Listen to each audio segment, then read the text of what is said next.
An absolute must-see video. It's been going viral for the past couple of weeks. It's gone viral before, and I think y'all need to see it.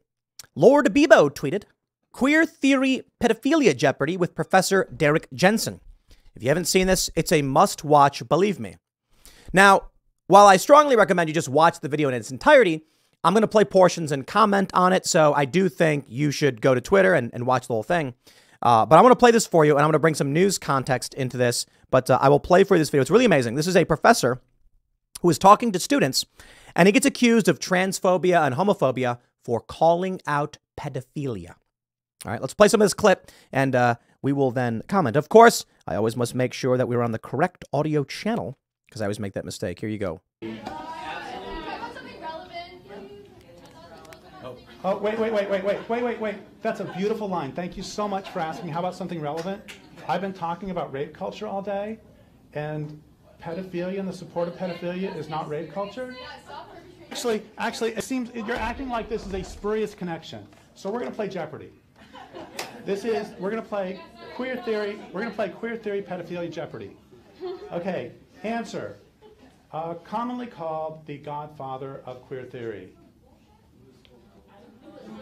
Who is Foucault? Who is Foucault? I got it. Okay, 100 points. Foucault. Another way to ask this is, who argued, no, I guess the answer would be, argued for the eradication of age of consent laws as in down to infants? Who is Foucault? Thank you. Okay, next one. The author of the founding document of queer theory. Who is Gail Rubin? What percentage? No, the answer is 50%. Question is? The amount in that article that was a defense of pedophilia, specifically, quote, boy lovers, so men who fuck boys.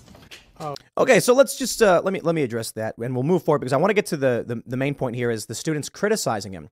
But you've heard that. Those are facts. This is a professor telling his students there's the founding document in queer theory.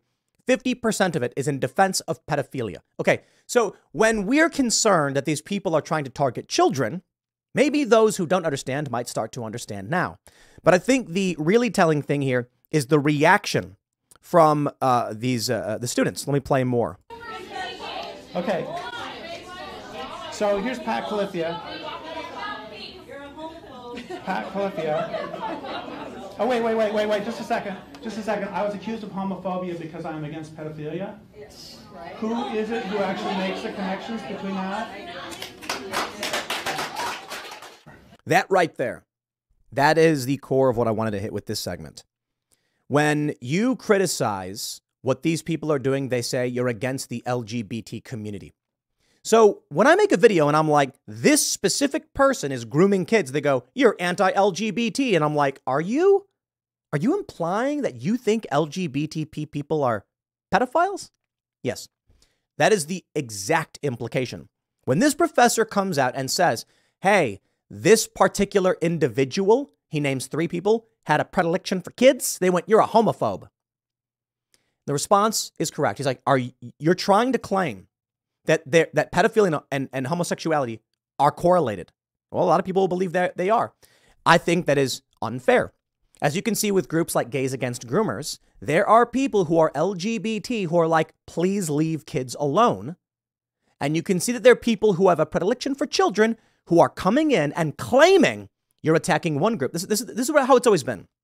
I pointed this out before because I had these articles from like Media Matters or whatever criticizing me and Daily Dot. And I'm like, you are defending pedophiles.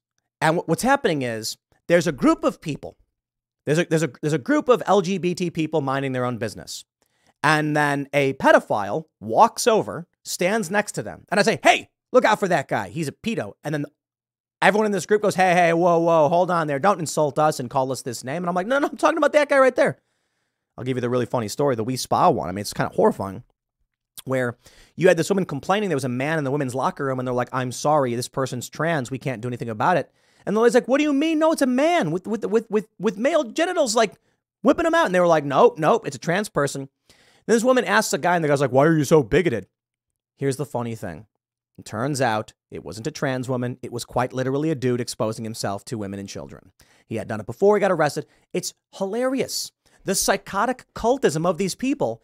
The immediate assumption is that if someone is exposing themselves to kids, they say, you're transphobic.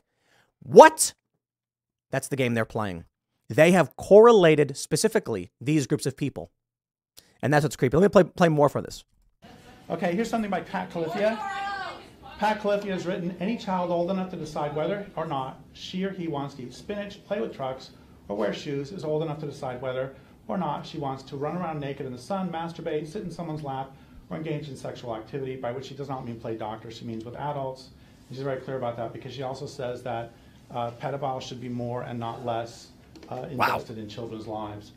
Okay, so we're at 300. 400 is the most famous queer theorist of today. Answer. No, it is not Judith Butler. It's who is Judith Butler?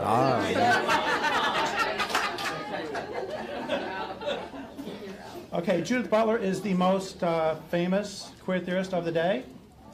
We see you, all of you supporters here, who do not care about trans people's lives.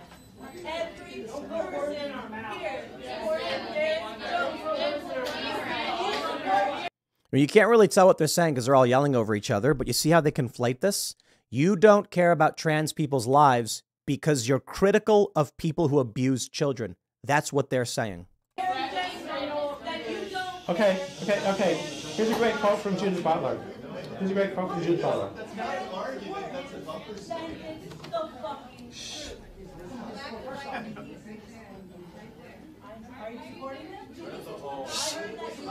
Okay, so Judith Butler wrote, so I keep adding this qualification.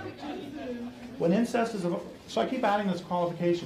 violation, suggesting I think there may be occasions in which it's not. Why would I talk that way? Well, I do think that we see you. He's like, incest and pedophilia are bad. And they're like, you hate trans people. It's like, okay, when the left says trans people, are they actually talking about pedophiles? Because I'm not. Like when I talk about trans people, I'm talking about people who are experiencing gender dysphoria and are trying to live their life in a way that is helpful for them in their minds, so they can live a better life to the best of their abilities. I'm fairly libertarian in this stuff. I really don't care. You do you. You dress the way you want to dress, and I'll try and be nice to you. If you're a Christian wearing a suit, I got no beef.